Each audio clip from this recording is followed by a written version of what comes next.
morning. Masarap po ba yung tulog nyo? Kami po, masarap yung tulog. Nakapag-exercise na nga kami nung anak ko si Aldrin. At salamat sa Panginoon dahil masarap sa pakiramdam na pagkagising mo, magpe-pray ka, mababasa ka ng word ni Lord, tapos mag-exercise ka, tapos nga haharap ka na sa mga halaman mo. Tara po, pakita ko sa inyo yung aking mga munting halaman. Po, ipapakita ko sa inyo yung aking Bengal trumpet plant.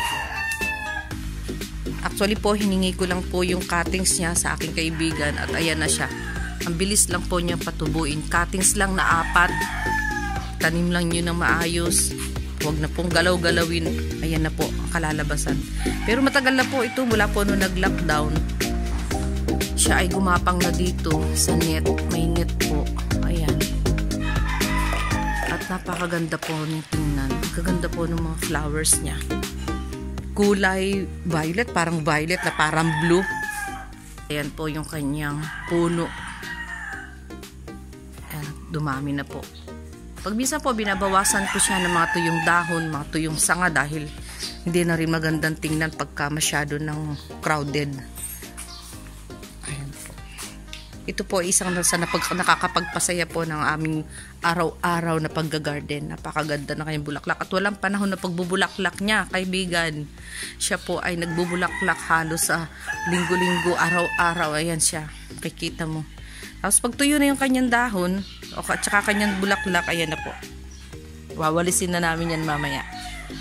So, ito lang po. At maraming salamat po muli sa panunood at pakikinig po ng aming pong vlog. Salamat po sa lahat nagsusubscribe, mga kaibigan, mga kapatid ko po. Salamat po.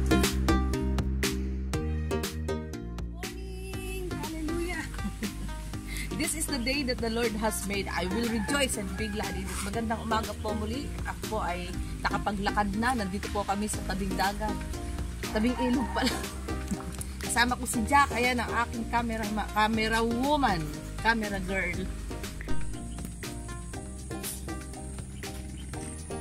Siyempre, ayan po, di po tayo pwede magtapon ng basura natin kung saan-saan. Kailangan po alagaan natin ang ating kapaligiran. Ito po mga kaibigan, yung native na Doña Aurora. Pero maganda rin siya, kaya lang madalang po yung puting dahon. Actually po yung puting yan, hindi po yung bulaklak ha. Yan po yung dahon niya. Ito po yung kanyang bulaklak. Kaya lang konti na madalang na. Oh, ganda rin po. Native lang po na Doña Aurora. Naghahanap kami ng magandang halaman. Ito po, mga sasahan. Nasa tabing ilog pa rin kami. Buhangin na to. Malapit na kami. Nakaikot na kami. Ayan o. Walang gaanong tao kasi po. Makulimlim. Tapos na kami maglakad, mga kaibigan. Pauwi na kami. Breakfast kami. Tapos, trabahong bahay.